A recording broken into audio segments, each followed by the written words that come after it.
ऐसा है कि अज साडी श्री अमृतसर साहिब भारतीय जनता पार्टी की जिले की कार्यकारिणी बैठक सी। उस संदर्भ में मैं इत्थे आया और एक प्रक्रिया होंदी है पार्टी की कि जदों सूबे की कार्यकारिणी बैठक होंदी है उस तो फिर थोड़े दिनों बाद ही जिलियां दी कार्यकारिणीਆਂ बैठक होंदियां। सो उस संदर्भ च अज असीं इत्थे दी बैठक की है और दोने तीने चीज़ां सीगियां जिथे असीं अपने संगठन को मजबूत करने वास्ते चर्चा करनी होंदी है। उत्थे राजनीतिक विषय की ने किहड़े किहड़े इशू दे असीं अगे वधना है वो सारियां गल्लां ते इस बैठक च चर्चा हुई है। फिलहाल किसानों का इशू काफ़ी जो बर्निंग इशू बनया हुआ है और इस बात बीजेपी जी है वो उन्होंने मसला हल नहीं कर पा रही, वो बारे की कहोगे? देखो जिहड़ा किसानां दी गल बार बार कोई अज लगभग इहनूं सवा साल के करीब हो गया है और तुसीं सब ने देखा होना है कि जिस ढंग नाल पहलां ये अंदोलन वड्डी मात्रा के अंदर चाहे वो दिल्ली के बॉर्डर की गल होवे चाहे पंजाब च होवे, जिस ढंग नाल पंजाब का किसान को वरगला के इस अंदोलन दे विच शामिल किया गया सी उहदा जोर घटिया और काफ़ी किसान वीरां नूं केंद्र सरकार ने जिस ढंग दे नाल जिहड़ियां चीज़ां समझाउण की कोशिश की है या पार्टी के लोगों ने भी समझाउण की कोशिश की है तुहाडे माध्यम दे नाल वो समझ भी आईयां। बड़ी लंबी पुरानी मंग सीगी किसानां दी कि उन्हां दी फसल दे जिहड़े पैसे ने उन्हां नूं सीधे मिलण, वो केंद्र सरकार ने वो मंग नूं पूर्ण कीता और इहदे नाल नाल जिस ढंग नाल पिछले समय तो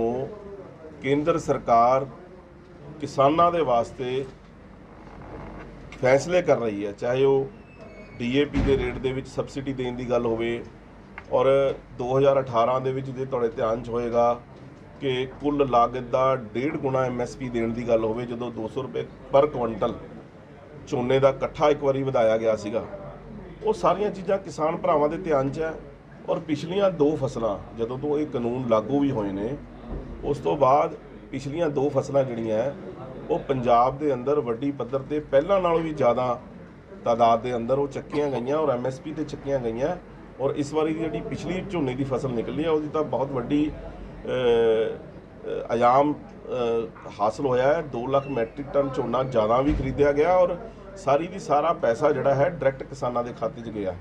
सो एक वड्डी अचीवमेंट ने उहदे नाल किसान वीरां नूं हुण ये गल समझ आनी शुरू हुई है कि ये केवल भरम फैलाए गए ने, ये केवल कुछ लोगों ने किसान वीरां नूं गुमराह करने की कोशिश की है।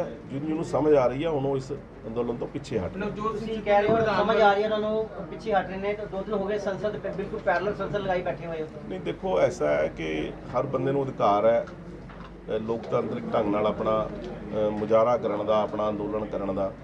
कोई ये मैं ये नहीं कह रहा कि अंदोलन खत्म हो गया, उत्थे लोग गए होणगे, दिल्ली के बॉर्डर से भी अजे लोग बैठे हैं। मेरा ये कहना सीगा कि संख्या च कमी आई है और ये कमी आने वाले समय के अंदर होर आनी है क्योंकि जिस तरह पिछले दिनों के घटनावां किसान अंदोलन के होइयां हैं, चाहे वो जिस ढंग का बिहेव पिछले दिनों के नाल साडे विधायक जी नाल कीता गया मलोड़ के अंदर, चाहे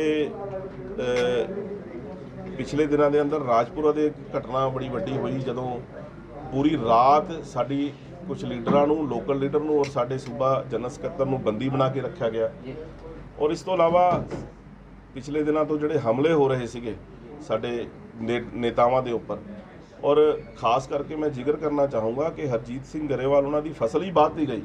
ये किसान नहीं कर, ये किसान कदे नहीं कर सकदा और ये केवल कुछ ऐसे लोग ने जिहड़े पंजाब के माहौल नूं खराब करना चाहते हैं, पंजाब का भला नहीं चाहते, पंजाब दे विच एक ऐसी स्थिति नूं लियाना चाहते हैं जिहदे नाल पंजाब फिर निगार वाल नूं जाएगा। सो मेरी तो उन्होंने भी बेनती है कि बड़ा संताप पंजाब ने पहला कटिया हैगा और सानू इन्हां सारियां गल्लां नूं समझना चाहिए।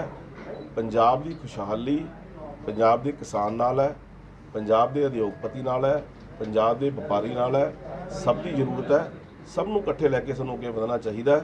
कानूनां दे अंदर बार बार केंद्र सरकार कह रही है भी अगर किसी तरह की कोई कमी पेशी है वो बैठ के मंच पर बैठण, साडे नाल बड़ियां सीधियां सीधियां ऑफरां किसान जथेबंदियां नूं कीतियां गईयां पर उसदे बावजूद भी ਮੈਣਾ ਮਾਨੂ ਵਾਲੀ ਗੱਲ ਕਿਸਾਨ ਜਥੇਬੰਦੀਆਂ ਵੱਲੋਂ ਹੋ ਰਹੀ ਹੈ। ਸੋ ਉਹ ਲੋਕਾਂ ਨੂੰ ਸਮਝਣਾ ਸ਼ੁਰੂ ਹੋਇਆ ਹੈਗਾ। ਅਸੀਂ ਸਭ ਅੱਜ ਜਿੰਨੇ ਵੀ ਤੁਸੀਂ ਵੀਰ ਮੇਰੇ ਸਾਹਮਣੇ ਬੈਠੇ ਹੋ, ਤੁਸੀਂ ਵੀ ਇਹ ਮਹਿਸੂਸ ਕਰ ਰਹੇ ਹੋ ਕਿ ਅੱਜ ਉਹ ਅੰਦੋਲਨ ਦੇ ਵਿੱਚ ਜਿਹੜੀ ਤਾਦਾਦ ਆ ਉਹਦੇ ਵਿੱਚ ਕਾਫੀ ਕਮੀ ਆਈ ਹੈ। ਉਹਦੇ ਪਿੱਛੇ ਇੱਕੋ ਹੀ ਕਾਰਨ ਹੈ ਕਿ ਕਿਸਾਨ ਵੀਰ ਹੁਣੇ ਸਮਝਣ ਲੱਗਿਆ ਕਿ ਕੇਂਦਰ ਸਰਕਾਰ ਸਹੀ ਰਸਤੇ ਵੱਲ ਚੱਲ ਰਹੀ ਹੈ। ਨਵਜੋਤ ਸਿੰਘ ਸਿੱਧੂ ਨੇ ਪ੍ਰਧਾਨ ਬਣਨ ਤੋਂ ਬਾਅਦ ਮੰਚ ਤੋਂ ਇੱਕ ਬਿਆਨ ਕੀਤਾ ਕਿ ਪੰਜਾਬ ਦਾ ਹਰ ਕਿਸਾਨ ਪ੍ਰਧਾਨ ਹੈ। ਉਹਨਾਂ ਨੂੰ ਚਿੰਤਾ ਨਗਾ ਤੇ ਉਹ ਹੱਕਾਂ ਦੀ ਲੜਾਈ ਲੜ ਕੇ ਰਹਿਣਗੇ। ਪੰਜਾਬ ਦੇ ਹਰ ਕਿਸਾਨ ਨੂੰ ਉਹਨਾਂ ਨੇ ਪ੍ਰਧਾਨ ਕੀਤਾ ਹੈ। ਨਹੀਂ, ਦੇਖੋ ਇਸ ਤਰ੍ਹਾਂ ਹੈ ਕਿ ਪਿਛਲੇ ਦਿਨਾਂ ਤੋਂ ਜੋ ਘਟਨਾਕ੍ਰਮ ਹੋਏ ਹੈ ਉਹ ਬਿਲਕੁਲ ਇਹ ਨਿਕਲ ਕੇ ਸਾਹਮਣੇ ਆਇਆ ਹੈ ਕਿ ਨਵਜੋਤ ਸਿੰਘ ਸਿੱਧੂ ਕੇਵਲ ਆਪਣੀ ਲੜਾਈ ਲੜ ਰਹੇ ਸੀਗੇ।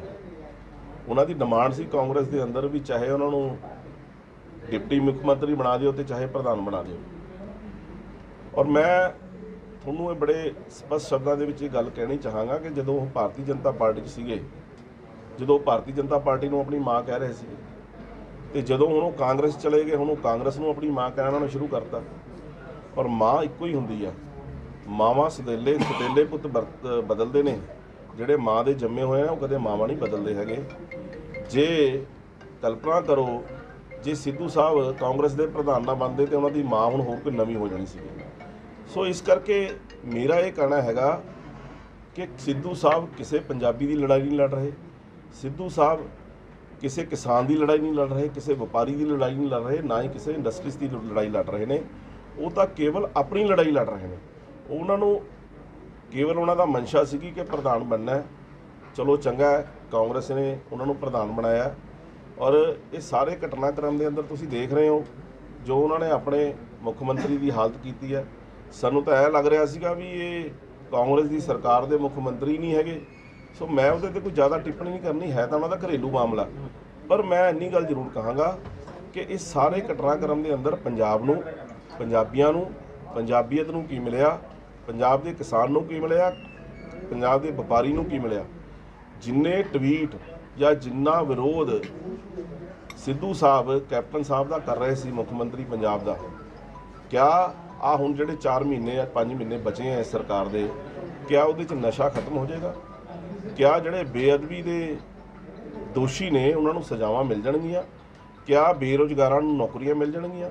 ਕਿਆ ਬੇਰੁਜ਼ਗਾਰਾਂ ਨੂੰ ਬੇਰੁਜ਼ਗਾਰੀ ਭੱਤਾ ਮਿਲ ਜਾਏਗਾ? ਨੌਜਵਾਨਾਂ ਨੂੰ ਸਮਾਰਟਫੋਨ ਮਿਲ ਜਾਣਗੇ? ਕਿਆ ਜਿੰਨੇ ਵੀ ਵਾਅਦੇ ਉਹਨਾਂ ਨੇ ਕੀਤੇ ਸੀ ਕਿਆ ਉਹ ਉਹਨੂੰ ਪੂਰਨ ਕਰਾਉਣਗੇ ਜਾਂ ਉਹ ਮੁੱਖ ਮੰਤਰੀ ਬਦਲਣਗੇ? ਨਵਜੋਤ ਸਿੰਘ ਸਿੱਧੂ, ਮੇਰਾ ਇਹਨਾਂ ਨੂੰ ਸਵਾਲ ਹੈ।